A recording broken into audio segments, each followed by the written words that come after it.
नमस्कार मित्रांनो, मी अंकुश बर्डे ज्ञाना शेतीमध्ये पुन्हा एकदा आपलं सहर्ष स्वागत करत आहे.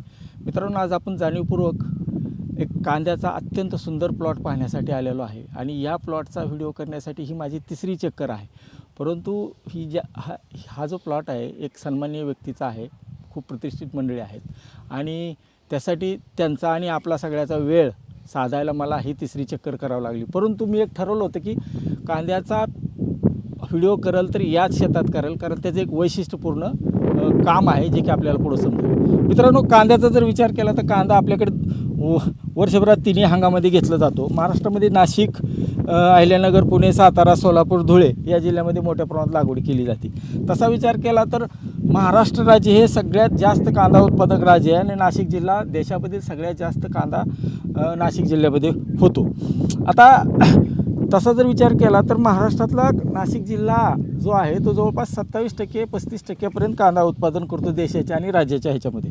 आता कांद्याचा उपयोग जर म्हटलं तर कांदा कच्चा कांदा खाल्ला जातो, कांद्याची पात खाल्ली जाते, पूर्ण वाळलेला कांदा भाजीसाठी वापरला जातो. त्यासोबत कांद्याचा मसाल्यामध्ये मोठ्या प्रमाणात वापर होतो आणि महाराष्ट्र हे कायम आघाडीवर असतं, उत्पादकतेमध्ये पण आहे आणि एकूण उत्पन्नामध्ये भारताच्या एकूण उत्पादनामध्ये.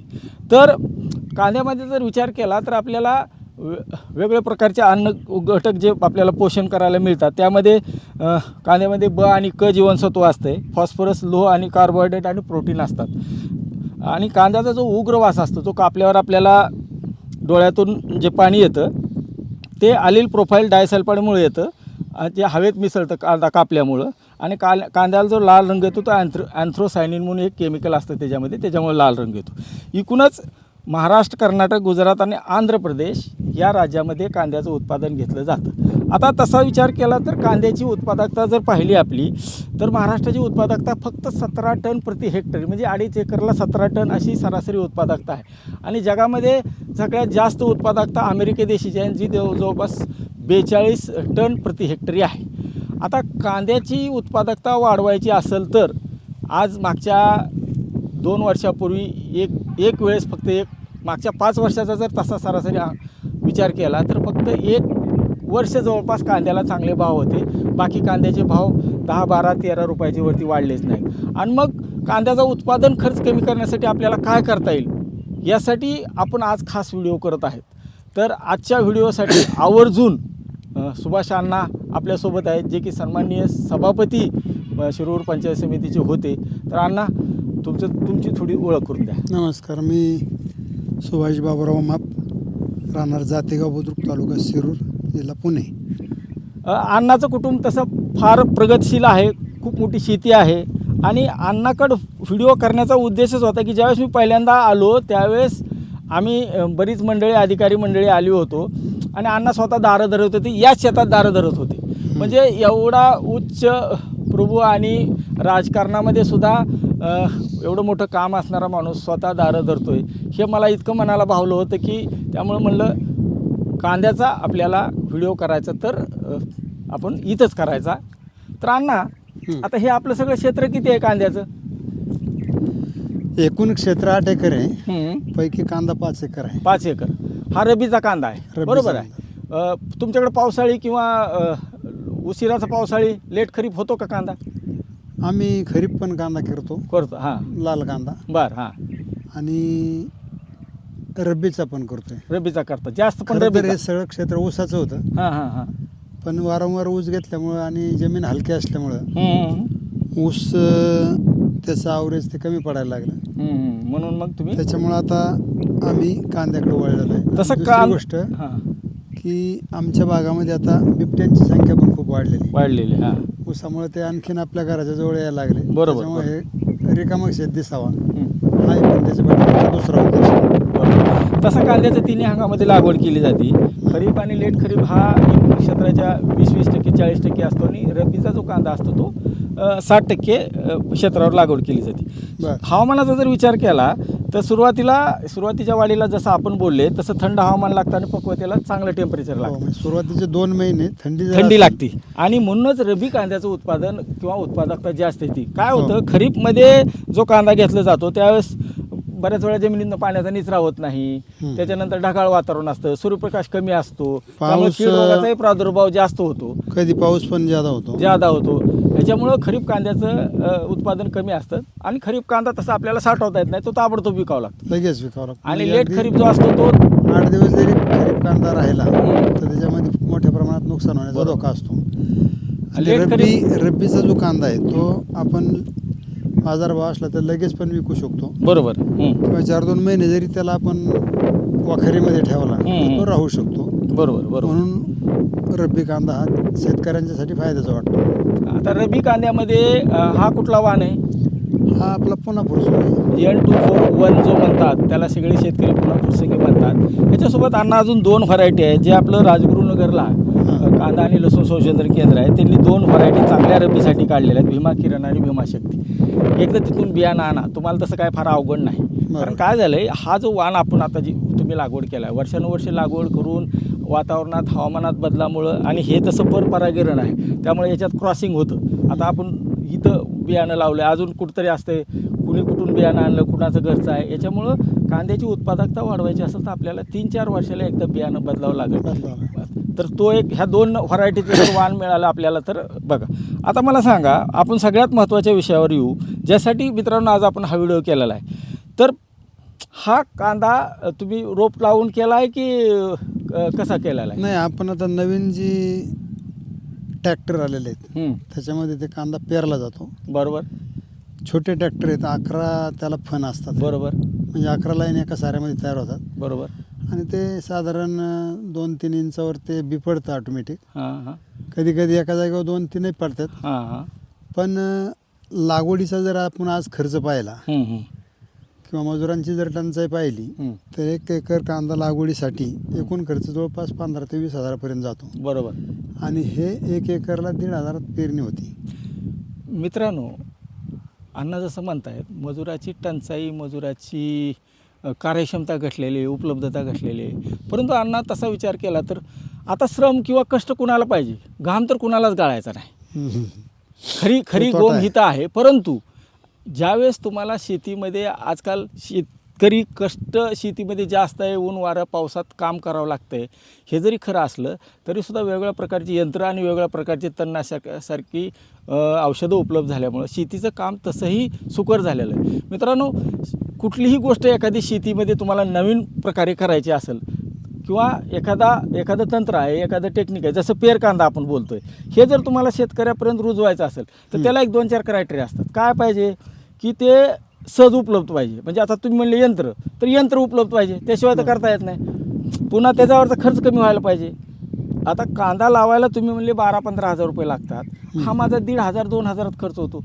पुन्हा त्याच्या पुढचं त्याच्यामध्ये कष्ट कमी व्हायला पाहिजे, पुन्हा हंगाम साधला पाहिजे. अशा जर गोष्टी, म्हणजे शेतकऱ्याला सगळं कळतं. लोकांना वाटतं शेतकऱ्याला माहिती नाही, शेतकरी आळशी आहे, अजिबात नाही.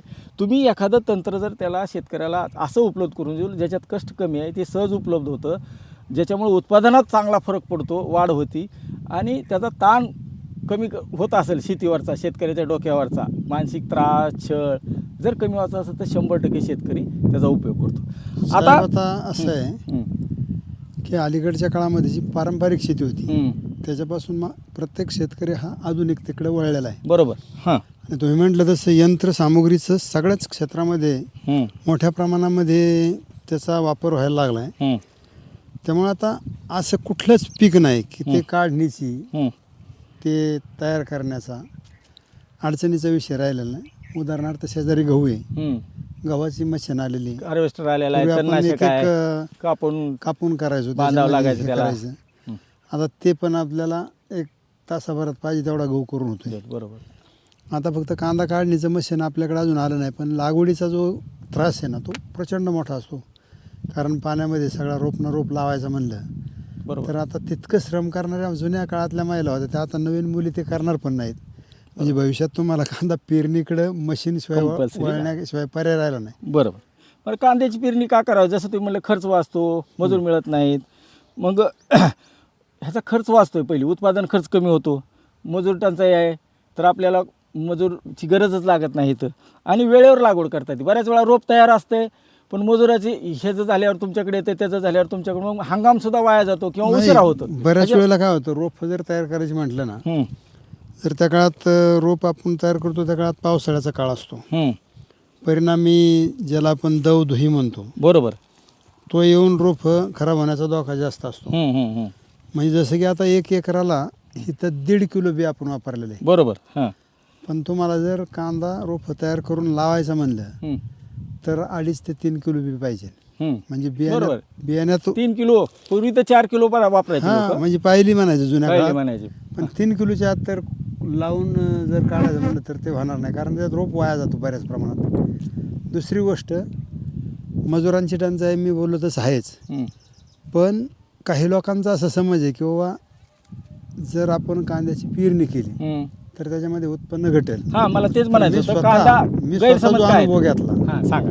मी सुरुवातीला 2022ला कांदा लागवड केली होती. हं, त्यावेळेस मला ज्या क्षेत्रात 13 टन निघलं हं, त्याच क्षेत्रात मी पेरणी केली. आणि एक झालं की पेरताना हं, उगवस्तवर मी जास्त पाणी दिलं गेलं. हं. मग खालच्या भागाला पाणी साचलं, हं. वरून पाणी जादा झालं, बरोबर. तर दोन्ही बाजू म्हणजे ते उगवल्याच नाहीत. कमी उगवले किंवा उगवले. नाही कुठंतरीच कांदा उगवला. हं, म्हणजे ते पीक खराब झालं. हं, तरी असं जवळपास 10-5 गुंठ्यात झालं. हं, हं, मग तिथं मी 13 टनाचं 12 टन अपेक्षित राहिलो होतं. हं. प्रत्यक्षात तिथं 18 टन कांदा निघाला. म्हणजे इतकं तुमचा कांदा निघालं, ठीकच्या ठीक लागलं होते. म्हणजे पेरल्याच्या नंतर माझा कांदा भरपूर निघाला. त्यामुळे त्या दिवसापासून निर्णय झाला की आता कांदा नाही, अजून लागवड हा विषय संपला. लोक असं पण म्हणतात, जे आपण रोपं टाकलेले असते थोड्या क्षेत्रावर असते, त्याची काळजी घ्यायला सोपं होतंय म्हणून पण आणि मग तुम्ही कांदा पेरला तर सगळ्याच वावराची काळजी घ्यावी लागते, मग तण नियंत्रण असेल, कीड रोग येते, मग फवारायचं, असं पण लोक म्हणतात. नाही रोप तयार करून शेवटी क्षेत्र मोठंच लावलं जातं ना. हं. रोप तयार करताना थोड्या क्षेत्रावर जरी केलं हां. लागवड झाल्यावर क्षेत्र वाढतेच ना. नाही त्या लोकांचं काय म्हणणं येतं, पण आता हे रबीचा कांदा 55 ते 60 दिवसांनी, म्हणजे जवळपास 2.5 महिन्याने आपण उपटवतो आणि रोप तयार करायला 1.5-2 महिने लागतात. हां, आणि मग लोक म्हणतात ती माझी रोपवाटिका आहे, जिथं नर्सरी आहे, ती त्याचं व्यवस्थित कमी क्षेत्रावर असते, मी त्याची जास्त काळजी घेतो. पण जर मी पेरलं तर मला सगळ्या वावराची जास्त काळजी घ्यावी लागते. ऐका ना, विषय असा आहे, ज्यावेळेस आपण पेरतो ना कांदा हं, त्यावेळेस त्याला उगवून दिसायलाच 15 दिवस लागतात हं. बऱ्यापैकी. हं, आणि तो पातळ असल्यामुळे त्याला आहे ना काहीच होत नाही. आणि आता वेगवेगळ्या प्रकारची तणनाशक आले आले, आहेत, बरोबर. कुठल्या भरपूर पिकावर आहेत, चालतात. भरपूर आहे. हां, आणि त्याच्याशिवाय आता पर्याय पण नाही, कारण बरोबर. तण काढायचं म्हणलं ना तर आता सोपं नाही. 300-400 रुपये मजूर जर असेल हं, आणि 1 एकरला जर 15-20 महिला जर लागत असतील हं. तर तो खर्च 5-7 हजार 6,000 तर कमीत आणि कमी. जर आपण औषध फवारलं समजा, हं, ठीक आहे त्याचे साईड इफेक्ट असतीलही कदाचित, हं, बोलू आपण पण त्याच्यावर. ते 2,000मध्येच ते काम होऊन जाते. आता काही लोक म्हणतात कांदा पेर झाल्यावर एका ठिकाणी जास्त पडतंय, कुठं पातळ होतंय, असं त्याच्याबद्दल काय तुमचं म्हणणं आहे? म्हणजे लोक बरोबर त्यामुळेच आहे, ते पेरत होतंय. नाहीत. पण ज्यावेळेस आपण खुरापणी करणार आहे ना हं, हं, त्यावेळेस जर आपल्याला वाटलं की इथे एकाच जागेवर 4 मोड आहेत हं, किंवा हं. 5 मोड आहे, हं, तर त्यातले आपण मधले 2-3 काढू शकतो, छोटे वाटणारे. जे चांगले दिसतात ते ठेवायचे, हं, जरा थोडे छोटे वाटतात ते काढले. हं, हं, नाही काढले तरी ते एका जागेवर 4 कांदे असे साईडने फुगतात. हं. जोड कांदा होत नाही. जोड कांदा व्हायचा संबंध नाही, तो वेगळाच वेगळा असतो. असतो. जोड कांदा हा मूळ कांद्यातच होतो. हं, हं, हं. जिथं जास्त कांदे उगवल्यात त्याचा जोड कांदा होण्याचा संबंध नाही, कारण ते अलग असते. तुम्हाला ह्या बारकाव्या विचारण्याचा उद्देश की समोरचा बघणारा या दृष्टीनं बघतो. मला काय गोष्टी त्यातल्या माहिती आहे, कारण मी वाचलंय, लिहिलंय, बघितलंय. फक्त एक आहे की त्या कांद्याचा जो गोलाकार आहे एकच असल्यावर हं. तेवढा आकार गोल किती राहतो. काय थोडा एवढा- कांद्याला कांदा खेटल्यामुळे एका एक बाजूला साईडला तो चपटा राहतो. चपटा राहतो. तसं मित्रांनो, कांद्याच्या पेरणीचे फायदे जर विचार केला तर लागवडीसाठी जो एकरी 10 ते 12 हजार खर्च येतो तो वाचतो. त्यासोबत सुरुवातीला 1.5-2 महिने रोपवाटिका टाकायची, त्याच्यानंतर मग रोपं तयार झाल्यानंतर रोप उपटायचं, त्याची वाहतूक करायची, रोपात शेंडं कापायचं. त्यावेळेस नर्सरीमध्ये सुद्धा कीड रोग येतो, कारण तिथे दाट असते. त्यानंतर वेळेवर हंगाम साधण्यासाठी, कारण मजुराची जर टंचाई असली तर आपल्याला कांदा पेर किंवा लागवड उशिरा होती. नाही, आणि सीजन मध्ये माणसं मिळण्याचा धोकाच राहतो ना. आणि बियाणामध्ये जवळपास अर्धी बचत होती. अर्धे बचत बरोबर. 100%. आता ह्याच्यामध्ये आणखीन 2-3 गोष्टी आहेत ज्या ॲड करायला पाहिजे. आता काय होतंय, कांदा ज्यावेळेस आपण पेरतो ना तो मातीच्या खाली जातं बी, आणि ज्यावेळेस आपण पुनर्लागवड करतो ते असं बाया बोटाने अंगठ्याने दाबतात. हं. तो कांदा सगळा वर वाढतो. आणि पेर कांदा मात्र जमिनीत वाढतो. आणि मग काय होतं, एखादा अवकाळी पाऊस आला रबीमध्ये, आता मार्चमध्ये शक्यता असते काढणीच्या टायमाला, बरं. किंवा गारपीट झाली, तर असा सुद्धा शेतकऱ्याचा अनुभव आहे की हा बऱ्यापैकी कांदा जमिनीत वाढल्यामुळं धुका असेल, दव असेल, गारपीट असेल, पाऊस असेल, ह्याच्यामुळं नुकसान होत नाही. म्हणून पेर कांदा करायला पाहिजे. त्यासोबत पेर कांद्यात सगळ्यात महत्त्वाचा म्हणजे 2 ओळीतलं आणि 2 रोपातलं अंतर योग्य राहिल्यामुळं प्रत्येक रोपाला हवा चांगली खिळती राहते, सूर्यप्रकाश चांगला मिळतो आणि वाढायला त्याला जेवढी पाहिजे तेवढी. त्यामुळे ह्याच्यात काय होतं आहे, तुम्हाला एकसारखे कांदे साईजचे मिळतात, चिंगळीचं प्रमाण कमी असते, डेंगळे येत नाहीत, जोड कांदेसुद्धा येत नाहीत, असं खूप शेतकऱ्याचे अनुभव आहेत. तुम्हाला काय वाटतं ह्याच्यात? म्हणजे पेरलेल्या कांद्यात जोड कांदा येत नाही म्हणता ना, डेंगळे वगैरे, हां. बरोबर आहे ना. हां. कारण आता हा जो कांदा आहे आता 3 महिन्याचा झालेला आहे, कंप्लीट 3 महिन्याचा, 15 तारखेला. मग आता जर आपण नजर टाकली याच्यात तर अशी, कुठंच नाही, तर एकही तुम्हाला अजून तरी नाही दिसत. डेंगळा नाही आणि होणार पण नाही. आता ते वातावरण राहिलं नाही. मग चिंगळीचं प्रमाण कमी होतं का? चिंगळी राहती, कारण असं आहे, ज्या ठिकाणी कांदा दाट पडतो हां. त्या कांद्याला वाढायला तेवढी जागा मिळत नाही, तेव्हा तसा चिंगळीचं प्रमाण आहे, नाही असं नाही, पण ते भरून निघतं. म्हणजे जिथं टनेजमध्ये कांदा- भरून निघतं. हा, टनेजमध्ये भरून निघतं. बरोबर. म्हणजे तुम्हाला जरी चिंगळी वाटली समजा, तरी पण शेवटी आता हवामानावरच ह्या गोष्टी अवलंबून आहे. बरोबर. चांगलं हवामान असेल तर तो बी धोका नाहीच आहे. चालू वर्षी तसं हवामान थोडंसं डागाळ राहिलं मधल्या काळामध्ये बरेच दिवस. 2-3 वेळा झालं ते, थंडी 2-3 वेळा. आली गेली. नाही, थंडी कमी जास्त होऊ द्या, पण जे ढग येतात ना, ढगामुळे काय होतं, कांद्यावर मावा पाडण्याचा धोका राहतो. बरोबर. कांद्याच्या पातीचे आकडे होतात, बरोबर. त्याच्यामध्ये करप्याचं प्रमाण आता वाढतं. थोडं मला पेरणी यंत्राबद्दल सांगा. हां, आता तुम्ही जी कांदा पेरलेला आहे ते कुठलं यंत्र होतं, कुठल्या कंपनीचं आहे, किंवा किती फणी? ट्रॅक्टरला आता साहेब प्रत्येक गावामध्ये अनेक शेतकऱ्यांनी ट्रॅक्टर घेतलेले आहेत आणि ट्रॅक्टरला प्रत्येक गावामध्ये 2-2, 3-3 पेरणी यंत्र आहेतच. म्हणजे तुमच्या बटाटा लागवड यंत्र आहे, बाकीचे म्हणजे गहू असेल, बाजरी असेल, आणि हे धना, कोथिंबीर सगळे त्याच्यातूनच पेरणी होती. फक्त त्याच्या ज्या आहेत ना, चकत्या बदलाव्या. वेगवेगळ्या चकत्या बदलायच्या, पण त्याच एकाच ट्रॅक्टरला फक्त ते ॲडजस्टमेंट केली हां. की तुम्ही तिथं कांदा पेरू शकता, हरभरा पेरू शकता, गहू पेरू शकता, ज्वारी पेरू शकता, मका पेरू शकता, फक्त त्याचे हे बदलायचे. मित्रांनो, कांद्यामध्ये 2 प्रकारची यंत्र येतात, किंवा बाकीसुद्धा तुम्ही जसं अण्णा म्हणले, तुम्हाला किती लहान बी असू द्या किंवा मोठं बी असू द्या, सोयाबीन हरभऱ्यासारखं असू द्या, नाही तर कांद्यासारखं असू द्या, ह्याच्यामध्ये हस्तचलित एक 7 लाईन पेरणार एक असते. आणि आपण जे ट्रॅक्टर म्हणतो, ज्याला आता समजा तुमच्याकडे मोठ्या प्रमाणात क्षेत्र आहे, पण एखाद्या शेतकऱ्याला एवढं मोठं ट्रॅक्टर आणि त्यासोबत यंत्र जवळपास 50,000ला आहे कांद्याचं. कंपनी वाईज थोडं बहुत इकडे तिकडे होईल. बरं. पण जर एखाद्याला छोटं जरी घ्यायचं असेल तर 7 फणीचे मिळते. आणि आपण जसं म्हणता त्याच्यात ट्रॅक्टरची 7, 9, 11, 13 फणीचं पण मिळते. फक्त माझी एकच किमान हा जो सार आहे याची रुंदी जर पाहिली पाणी धरण्याच्या दृष्टीने, तर 11 फानाचा जो ट्रॅक्टर आहे तो कांद्यासाठी. आणि त्याला किती HP चा ट्रॅक्टर लागते? 35? ट्रॅक्टर 35 HP चालेल, छोटा सुद्धा ओढतोय, काय अडचण वरते. नाही. हां. ठीक आहे.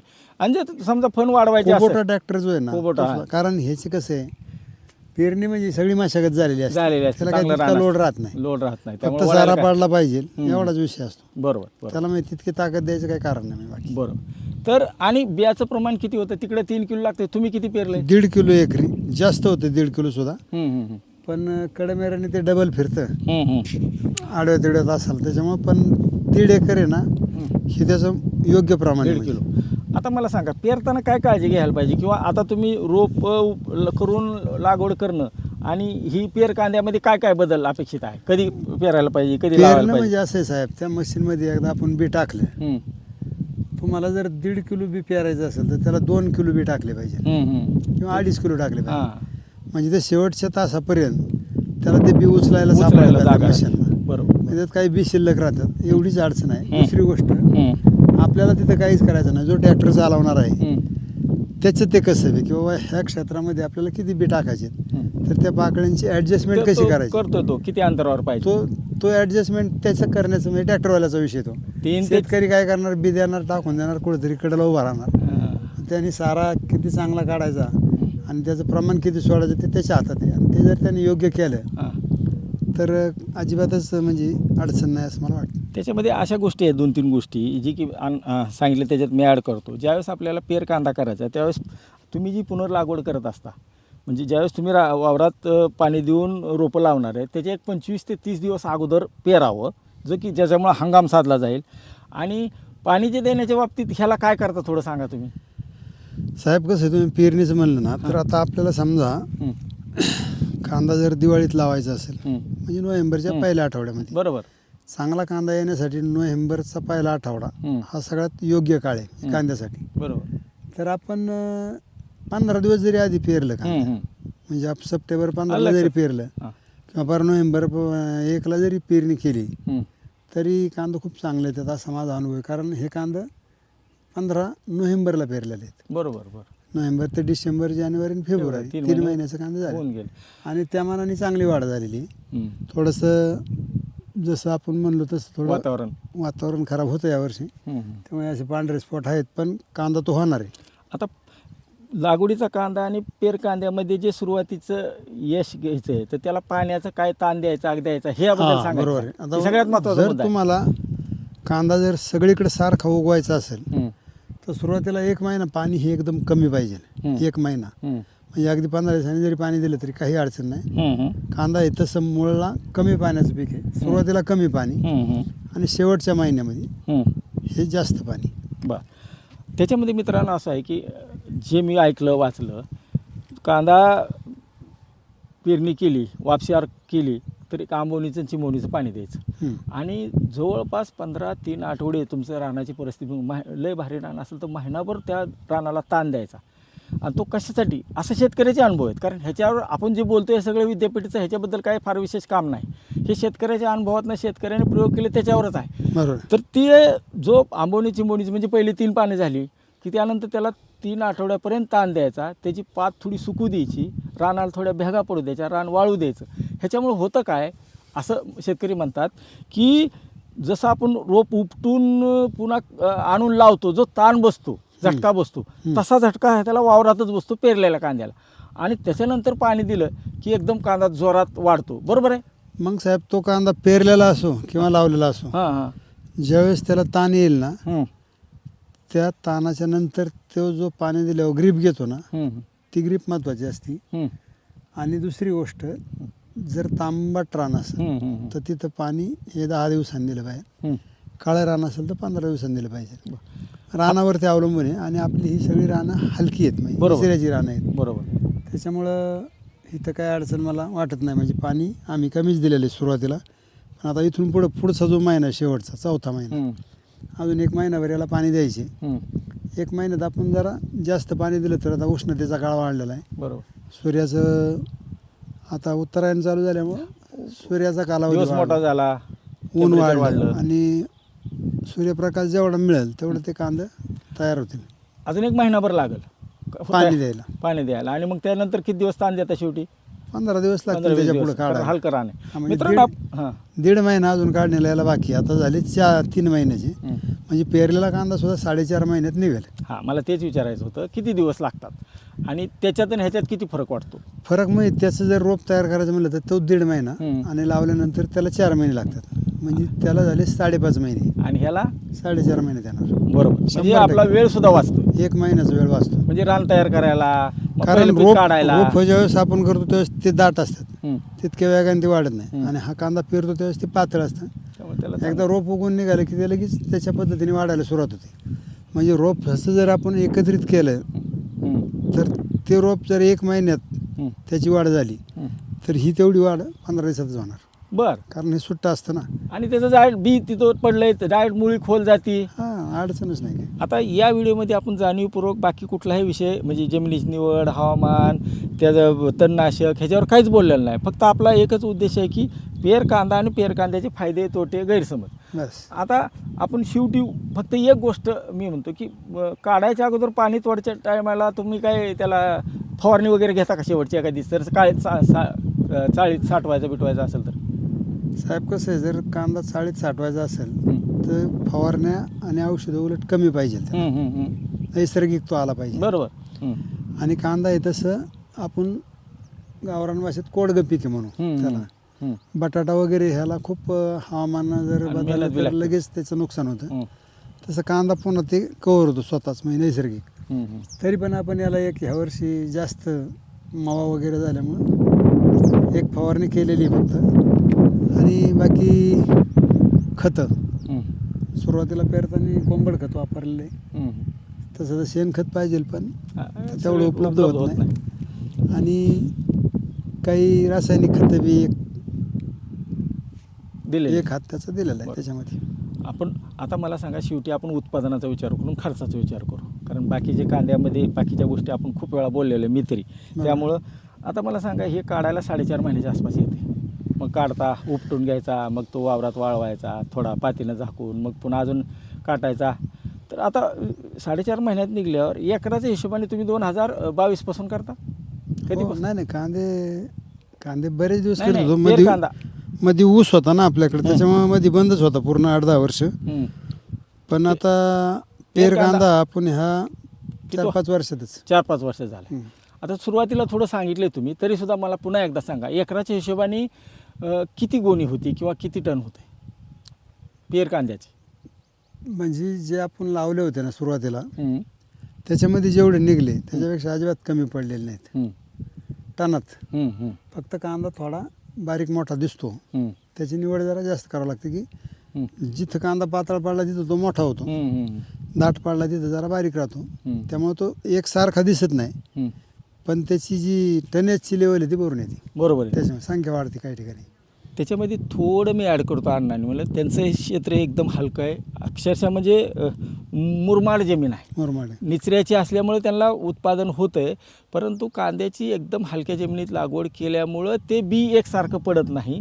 त्यामुळं 2 रोपातलं 2 ओळीतलं अंतर एकसारखं राहत नाही. त्याच्यामुळं कांद्या, परंतु जर मध्यम जर जमीन असेल, चांगली निचऱ्याची जमीन असेल आणि योग्य यंत्राने जर पेरलं तर मित्रांनो एकसारख्या दर्जाचे आणि 25 ते 30% म्हणजे असे पण काही शेतकरी आहेत की 400-450 बॅग म्हणजे 20-22 टन लोक पेर कांद्यावर करतात. हे स्वतः मी पाहिलेलं पण आहे. तर अण्णा एक अत्यंत उच्च शिक्षित कुटुंबातील आहेत, राजकारणामध्ये आहेत. आवर्जून आपण त्यांचा व्हिडिओ करायचा प्रयत्न केला. त्यांचा 4-5 वर्षाचा अनुभव आहे. अण्णा, एकंदर शेती आणि ह्याच्याबद्दल प्रेक्षकाला काय सांगाल? शेवट सल्ला काय? नाही आता काय आहे, उत्तम शेती, मध्यम व्यापार आणि कनिष्ठ नोकरी हे जुनं उदाहरण होतं पूर्वीचं, जुन्या शेतकऱ्यांचं. बरोबर. अलीकडच्या काळात काय झालं, उत्तम नोकरी सगळेजण मानायला लागले. बरोबर. आणि शेतकरी बऱ्याच वेळेला नैसर्गिक आपत्ती असेल, शासनाचं योग्य धोरण नसेल, अशा काही कारणामुळे शेतकरी अडचणीत आलेले आहेत. आणि मधल्या काळामध्ये खूप शेतकऱ्यांनी आत्महत्या वगैरे केल्या. बरोबर. त्या शेतीकडे पाहण्याचा तरुणांचा थोडा कल वेगळा झालेला आहे. पण माझं असं मत आहे की शेती ही उत्तमच आहे. कारण आता आपण इथं तासभर हा व्हिडिओ केला, हे सगळं पाहिलं. आपण जर नोकरीला कुठं असेल म्हणजे माझ्यासारखं, तर तो इथे येऊन हे बोलू शकला नसता. मला ते नोकरीलाच करायला जावं लागलं असतं. मग हे मनाला वाटेल तेव्हा जरी शेतीत सकाळी संध्याकाळी काम केलं आणि दिवसभर जरी माणूस इतर ठिकाणी काही कामानिमित्त गेला तरी त्याला अडचण नाही. दुसरी गोष्ट, कष्ट शरीराला राहतात, त्याच्यामुळं माणूस तंदुरुस्त राहतो. आरोग्याची जी समस्या दिवसेंदिवस वाढत चालली, त्या दृष्टिकोनातून शेतीत काम करणारा माणूस काही अंशी चांगला राहतो. म्हणजे आणि सगळंच हे शेवटी निसर्गाची निर्मितीच मातीतून आहे. बरोबर. जसं की आपण ह्या मातीतच येणार आहे, मातीतच जाणार आहे. सगळं मातीशी संबंध राहिल्यामुळं माणूस माझ्या मते चांगला राहतो. आणि कमी जरी उत्पन्न असलं तरी त्याच्यात समाधान जास्त असतं. नाहीतरी आपण इकडे तिकडे पाहतो की खूप कोट्यवधी रुपये लोक मिळवतात, पण कोणत्याच बाजूने समाधान नसतं. इथं जरी लक्षावधी रुपये मिळले, शेतीत लाख जरी मिळाले, तर तो समाधानाचा पैसा असतो. त्याच्यातून अनेक गोष्टीमध्ये संस्कार मुलांच्यावर चांगले राहतात, कष्टाच्या पैशात मुलं चांगली काढतात. आणि एकूणच माणसाचं जीवन जे आदर्श जीवन असतं ते राहण्यास शेती उपयुक्त आहे. आज जरी तरुण पिढी शेतीकडे दुर्लक्ष करत असेल, तर तुम्ही किती मोठा माणूस असला आणि किती पैसेवाला असला तरी शेतीत पिकणारा प्रत्येक वाण त्याला खाल्ल्याशिवाय जगता येणार नाही. बरोबर. आणि जर असं प्रत्येकाने जर शेती नको म्हणलं तर मग तुम्ही खाणार काय? बरोबर. तुमची एखादी गाडी रस्त्यात बंद पडली आणि तुमच्याकडं खिशात लाख रुपये आहेत, काय उपयोग? पण जवळपास अन्न नसेल तर तुम्हाला शेवटी मग अन्नाचीच किंमत करणार आहे. आणि म्हणून प्रत्येक तरुणाने शेतीच केली पाहिजे. भले शेतीमध्ये कमी शेती असेल तर कोणीतरी उद्योगही केला पाहिजे, व्यवसाय केला पाहिजे. पण शेतीकडे दुर्लक्ष करून भविष्यकाळात चालणार नाही. आणि एक दिवस शेतीला चांगले दिवस येतील तरच पुन्हा एकदा शेतकरी सुखी झाल्याचं चित्र पाहायला मिळेल, असं मला या निमित्ताने वाटतं. आजसुद्धा अण्णा दारच धरत होते. 4 सारे मोडायचे राहिले होते. आम्ही तोपर्यंत थांबलो, इतर गप्पा मारल्या. एवढी जर एवढ्या मोठ्या पदावर सभापती, सगळी त्यांना सभापती होते, सभापती म्हणूनच अण्णा ओळखते. एवढी जर शेतीवर जर निष्ठा असेल आणि प्रेम असेल मनापासून तर, आणि अण्णाने जो शेवट केला, मला हे बोलायचं नव्हतं शेवटी, फक्त मला जर आल्यावर दारं धरायचं होतं हे सांगायचं होतं म्हणून मी, नाहीतर अण्णांनी ह्या व्हिडिओचा शेवट खूप चांगल्या पद्धतीने केला. अण्णा आपण मला वेळ दिला ज्ञाना शेतीला, त्याबद्दल मी धन्यवाद मानतो. धन्यवाद, आभारी आहे.